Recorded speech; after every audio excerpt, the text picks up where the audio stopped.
Hello, I'm Maria Titizian. And I'm Rubina Margosian, and this is The Week in Review. Every week, we bring you the stories shaping Armenia and the region. From politics and policy to social issues and conflict, we break down the news and what it means for you.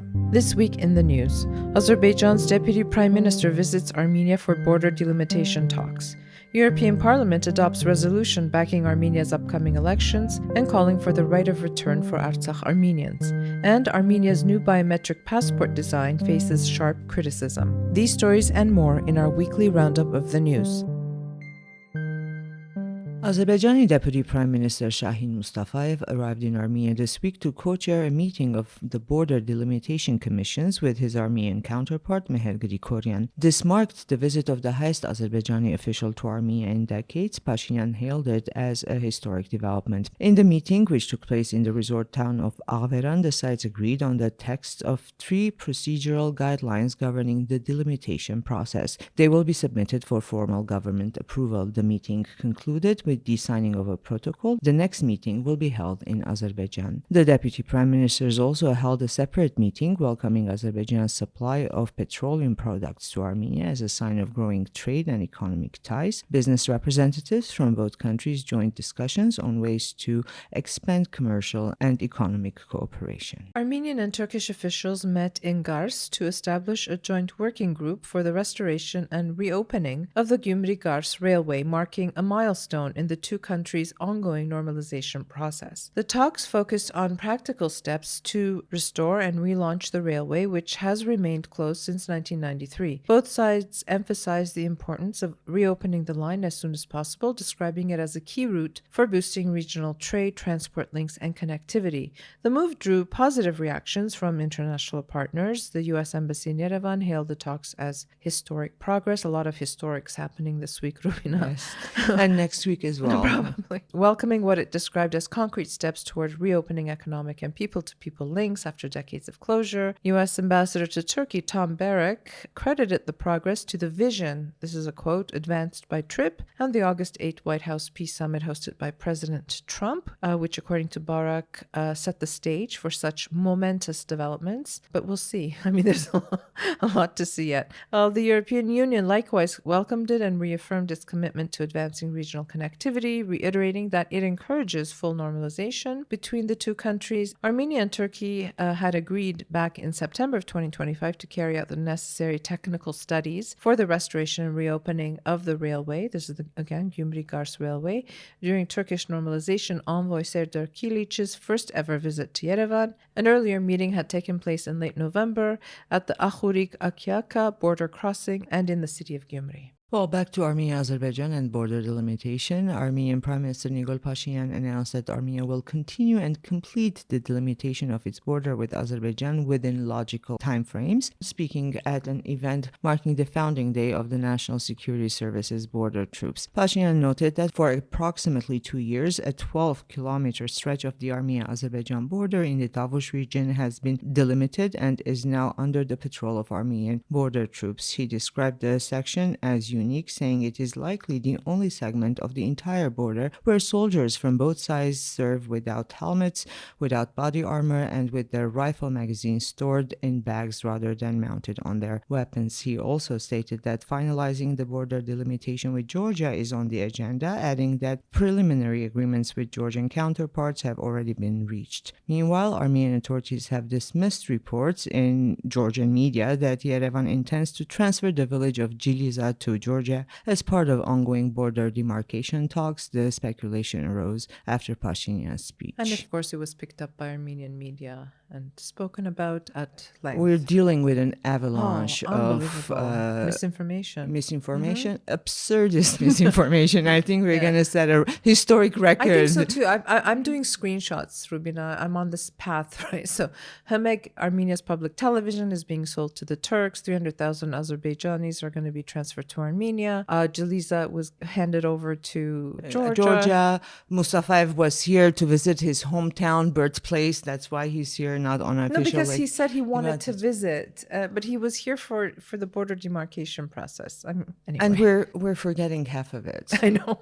Okay, moving on. Armenian detainees held in Baku have been transferred from a pretrial detention center to a high-security prison, according to their legal representative, Siranush Sahagyan, who represents Armenian prisoners at the European Court of Human Rights, told Azadutun that Ruben Vartanian and other detainees have been moved to Azerbaijan's Ministry of Justice's Umbaki prison. The transfer appears tied to Azerbaijani procedures under which detainees are moved out of pretrial detention centers once their sentences take effect. They are now considered convicted prisoners following the court rulings, which we followed back in February. Sahagyan criticized the lack of transparency, saying families were not informed in advance and that detention conditions remain unclear. She also cited international concerns over ill treatment and weak safeguards in Azerbaijan's prisons, warning that access to food, hygiene, and communication remains a concern. Located about 70 kilometers from Baku, the Umbaki prison opened in 2023, and Azerbaijani authorities say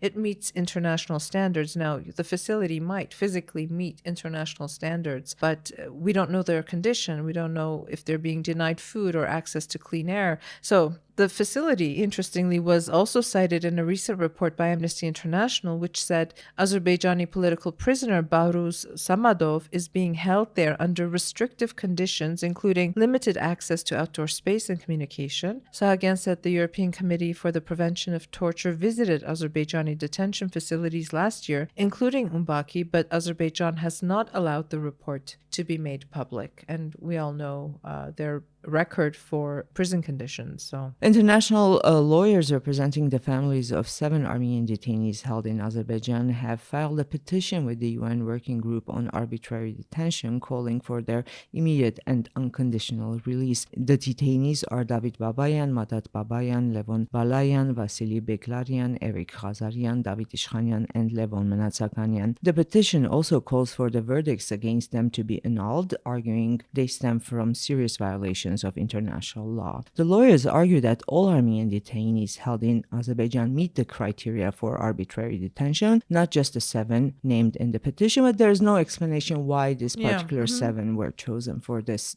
appeal. They say the detainees should have been treated as prisoners of war under the Geneva Conventions rather than prosecuted on criminal charges. They also argue the cases are politically motivated and aimed at silencing dissent. The petition alleges serious violations of due process, including closed trials, limited access to independent lawyers, and concerns over possible coercion. It also says the verdicts have not been formally delivered, preventing appeals. And I don't understand why they don't formally deliver the verdicts, because we kind of know there's a procedural gap right here, right? It further challenges charges of mercenarism, arguing they are not applicable under international law, and alleges systemic discrimination against ethnic Armenians in Azerbaijan's justice system. The petition asks the UN body to formally recognize the detentions as arbitrary, call for the detainees' release and compensation, and seek access to visit them in detention. The European Parliament this week adopted a resolution titled Supporting Democratic Resilience in Armenia, expressing strong confidence in the Armenian government's commitment to holding free, fair, and transparent parliamentary elections.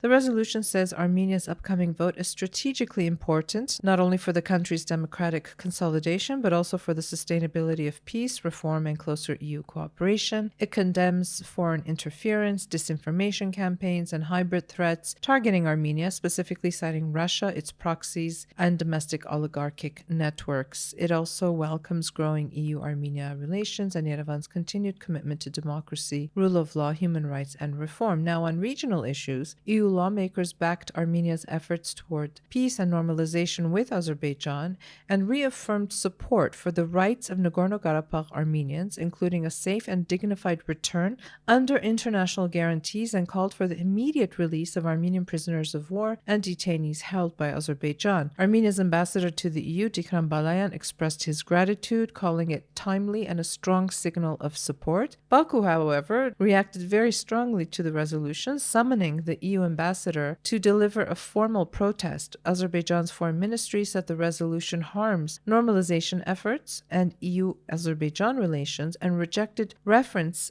in its internal affairs, claiming that Nagorno-Karabakh Armenians left voluntarily. Yes, of course, they left voluntarily. At the same time, Azerbaijan's parliament announced it was suspending ties with the European Parliament and would boycott the Euronest Parliamentary Assembly, which includes lawmakers from the EU, Armenia, Azerbaijan, Georgia, Moldova, and Ukraine. And Armenia's Foreign Minister Art Mirzoyan and the French Foreign Minister Jean-Noël Barrot met in Paris on the occasion of the official inauguration of Armenia's new embassy building in France. The ministers discussed steps to advance the Armenia-France strategic partnership, with particular emphasis on the upcoming state visit of French President Emmanuel Macron to Yerevan. And we are expecting a lot from Macron's visit because we're expecting the signing of the partnership, but we'll see in a couple of days. Armenia's chief of the general staff, Edward Asaryan, was in India this week on an official visit, holding talks with his Indian counterpart, Anil Chauhan, Indian Defense Secretary, and the chief of the Indian Air Force.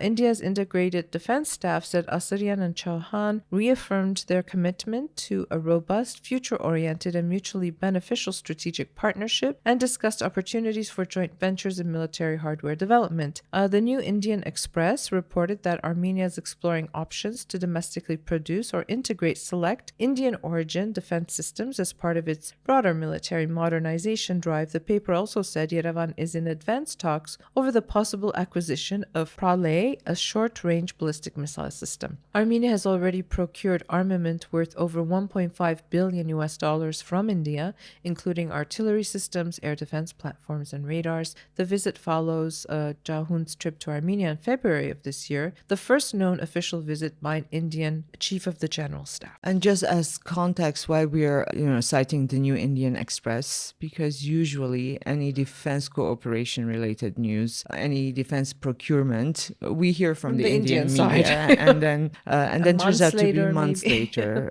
Turns out to be true. So we've kind of come into the habit of kind of following Indian media to see what's happening there. Yes. And back to Yerevan with one of the most discussed subjects this week. Yes, let's discuss it ourselves. The new design for the Armenian biometric passports, which has drawn criticism, to say something very softly.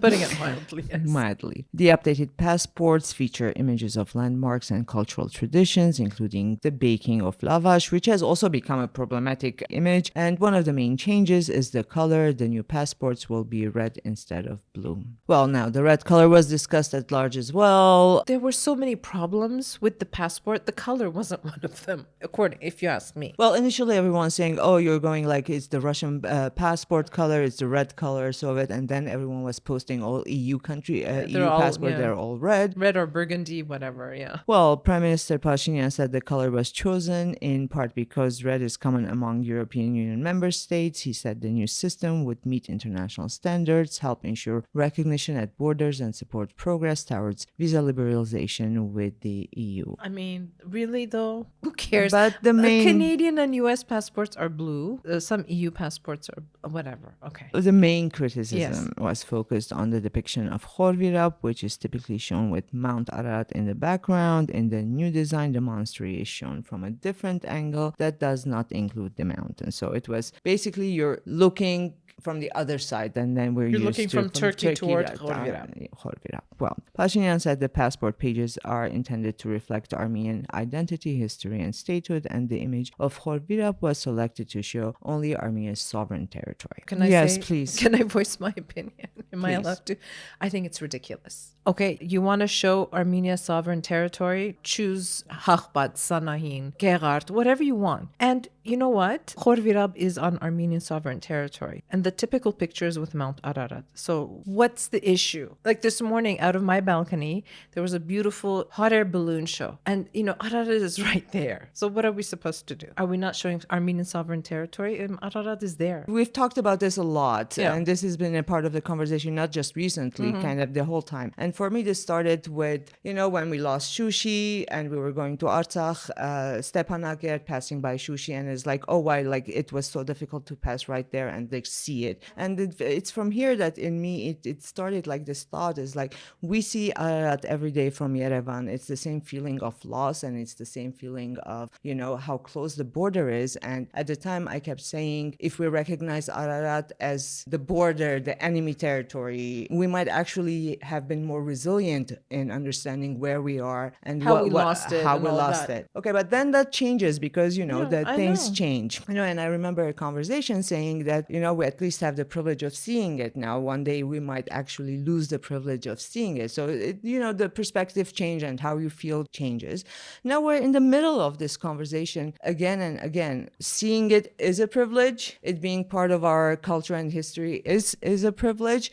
Adding it to our state passports is another conversation maybe that we need to have maybe from another perspective. Yeah, I don't know, Domina. We can go back and forth on this because I understand, right? Okay, it's not part of Armenian territory, but it is so intertwined in every part of our identity. I mean, it's on the passport, it's on the coat of arms. So they can take an image of Khorvirab showing only Armenian sovereign territory, but it's the Ararat is on the coat of arms and it's on the cover of the passport. So, I mean, what's the point here that they're trying to make? If you want to show sovereign territory and you see how sensitive the conversations are, maybe don't put that. I You know what I'm agree. saying? It's poking a little bit. A little yeah. bit. Yeah. And then we talk about the lavash. Please talk about the lavash. And then there was this whole conversation about that the tonir and the lavash making and how inaccurate it is, that the tonirs are never outside, and that's a desecration of like one of the more sacration of cultural sacred practices, the tonir baking, and then the tonir's lips shouldn't be should be equal to the ground. They're like Elevated above ground. a little bit, and how a piece of the dough is on the ground, and that's another layer of desecration. So there's valid points to be made about art and why it, and there's also kind of the ridiculous, hysterical things. Yeah, I know. Oh, it's just typical of how the atmosphere is these days. Well, coming back to the biometric passports. The introduction of biometric passports is part of Armenia's visa liberalization talks with the EU. The new documents are expected to be issued in the fall. Pashinyan also said that automated contactless border crossing systems, or e-gates, will be introduced at checkpoints in Armenia along with the new passports to ease border crossings for citizens. Okay, and on to other news. Russia has suspended sales of Jermuk mineral water in both retail and online stores. About 1.5 million bottles have been pulled from sale pending inspections. Officials said the measures were taken after tests found violations of mandatory requirements in samples from batches produced between October 2025 and March 2026, and that urgent steps were needed to prevent potential risks to public health. Jermuk products were previously pulled from sale in Russia in 2024 after a man allegedly died after consuming a bottle of Jermuk that authorities said contained acidic acid. Russian officials have recently resumed the investigation into that case, citing new evidence. The manufacturer has denied any wrongdoing, saying no charges have been brought against the company or its employees and that product safety tests found no violations. Armenia's food safety authorities said inspections at the main production facility found no risk of contamination.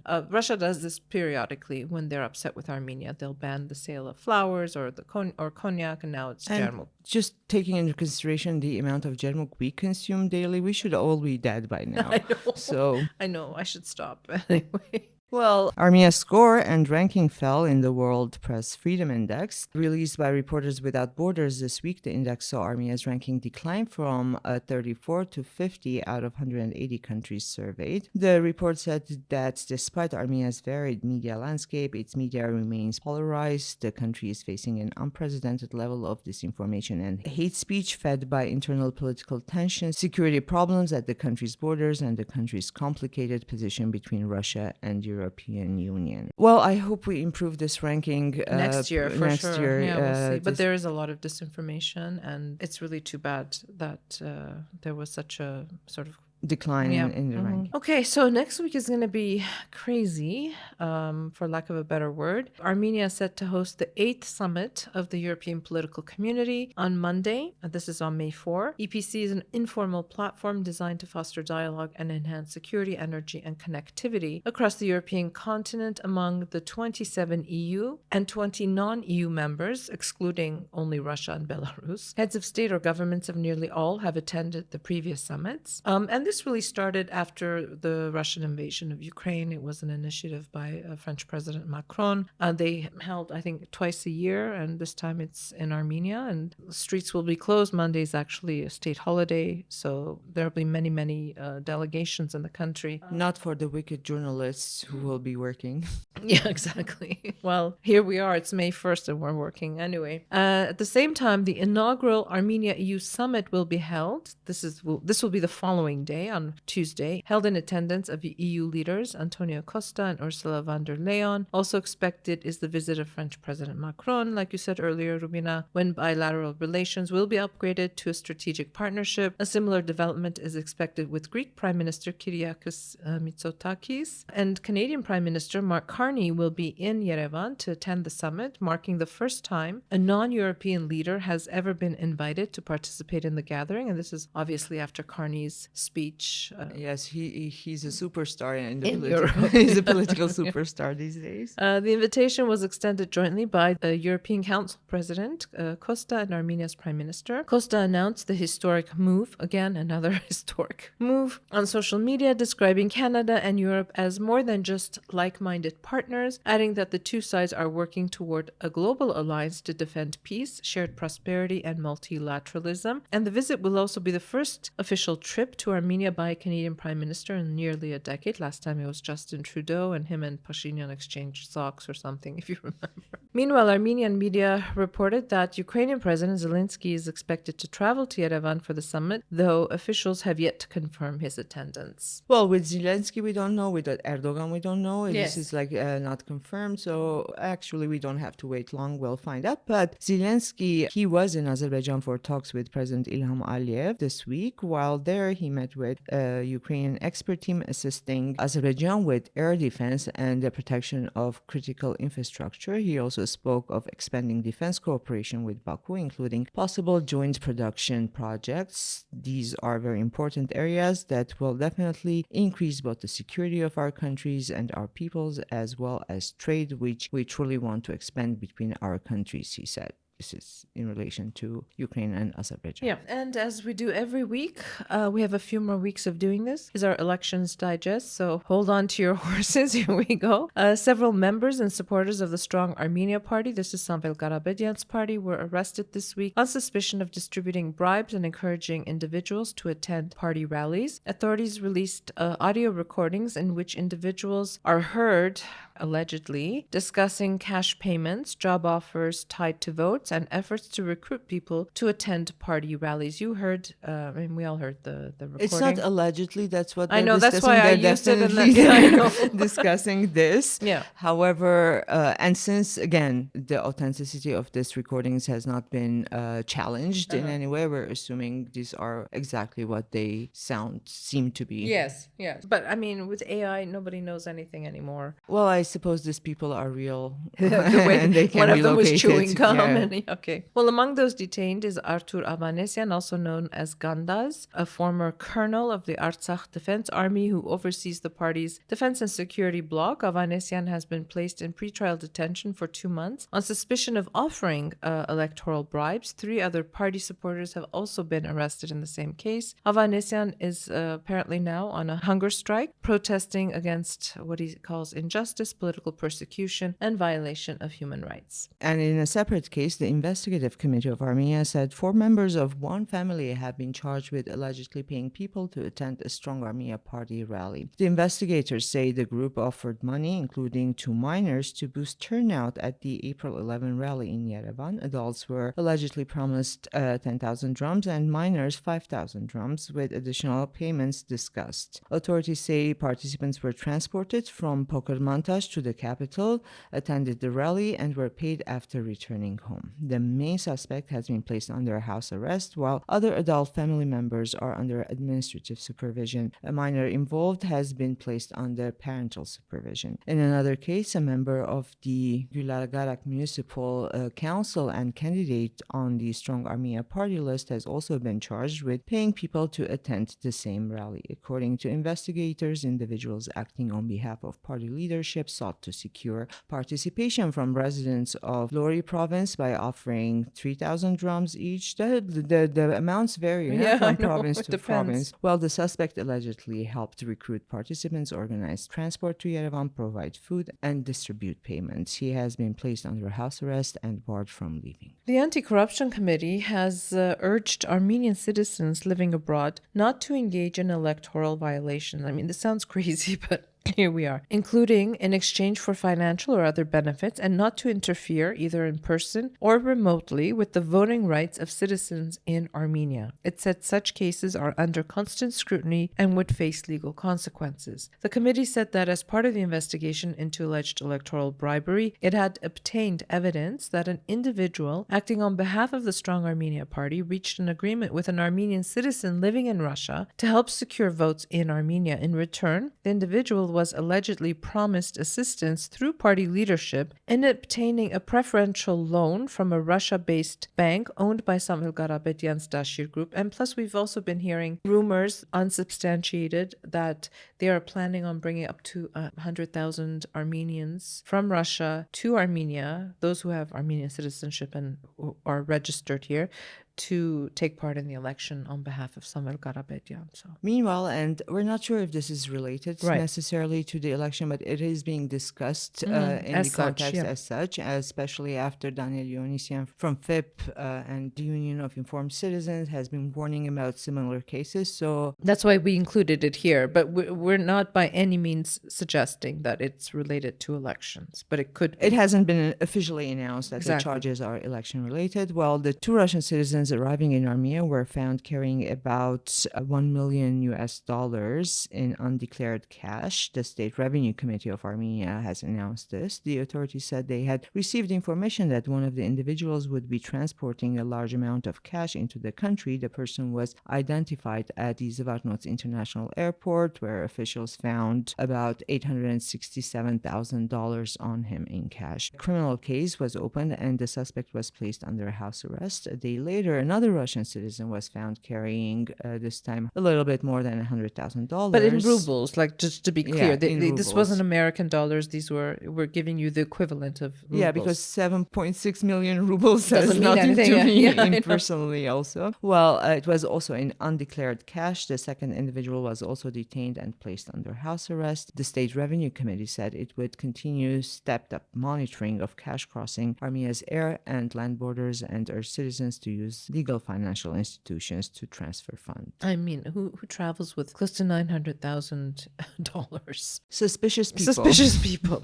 Avetik Chalabian, a Pashinyan critic and founder of Hayakove, has signed a cooperation agreement with the Strong Armenia Alliance. Chalabian and Alliance coordinator Narek Garabedyan, who's the nephew of Samuel Garabedyan, signed the memorandum in the presence of Samuel Garabedyan, who is under house arrest. The sides said they would combine efforts to seek a change of government through the parliamentary elections. They also said they would run a joint campaign and cooperate in monitoring the electoral process. Chalabian previously partnered up with former human rights defender Arman Tatoyan and his Wings of Unity party, but the cooperation was short-lived. And, we saw that they signed a cooperation, and I think like 10 days later they said, oh, we don't like each other anymore, we're going our separate ways. And then we see Chalabian sort of joining Samuel Garabedyan. Well, Samuel Garabedyan's campaign is pretty much set, and it revolves around his financial capacity to eliminate poverty in Armenia, to create jobs. I don't know how Chalabian is going to contribute to that personally. Well, now they're an alliance. And from the other side of the coin,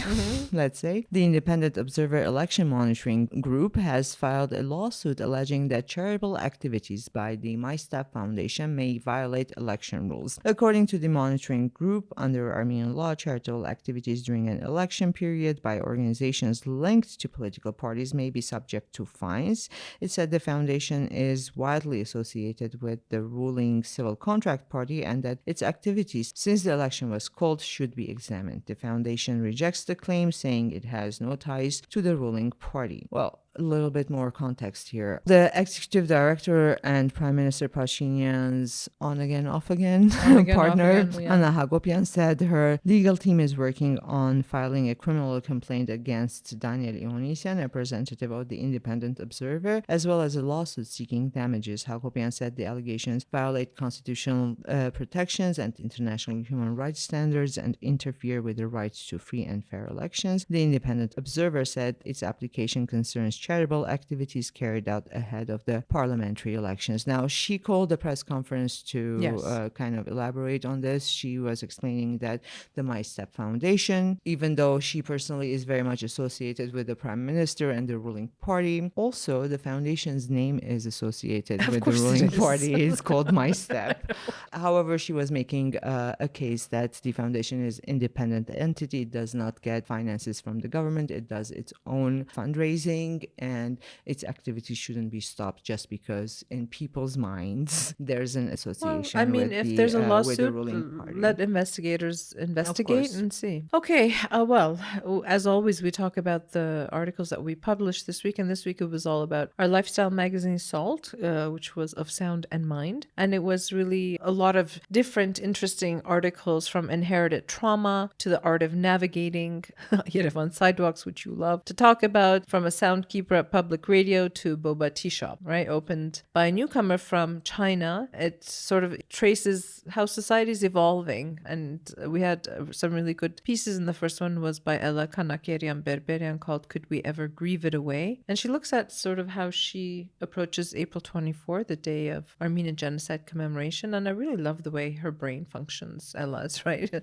Sometimes her writing is like all over, but then she pulls these threads together and she makes you think outside of the box. And it was really about, can grief sustain us, or do we need new rituals of gratitude, connection, renewal? And I think a lot of people, it resonated with a lot of people too. It resonated with me as well, because eventually there was this like one line that she's thanking the ancestor who survived. Yeah, I know. And the ancestors, like when she says they gave us our eyes, our legs, our feet, thanking them for surviving. I think that's a very healthy approach. Sure. And her starting point resonated with me as well, because my first experiences as a grown-up, like during April 24 in Armenia, it was the torchlit procession, and it was my first time participating, right? And then I arrived at the monument and I wasn't allowed in. Why weren't you allowed in? Because at the time the Armenian Revolution Federation was having a swearing in ceremony for its new members, and they asked, are you party member? And I said no, and they said, you're not allowed in. Oh wow. When was this?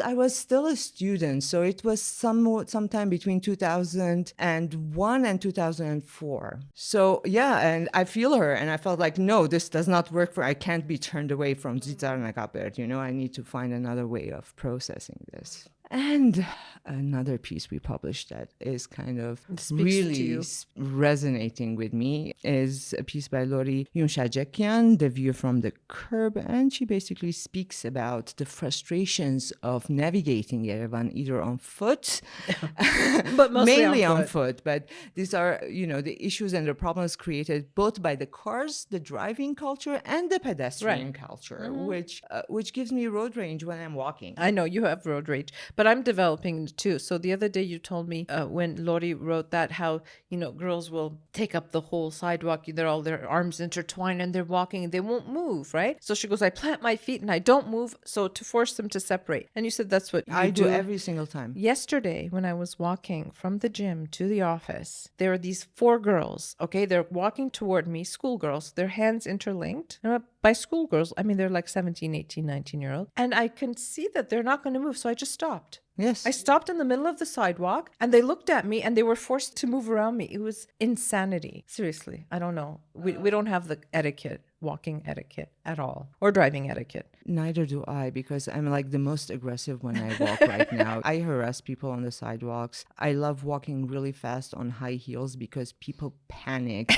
when they hear this little high heels woman like coming at me, and I don't stop.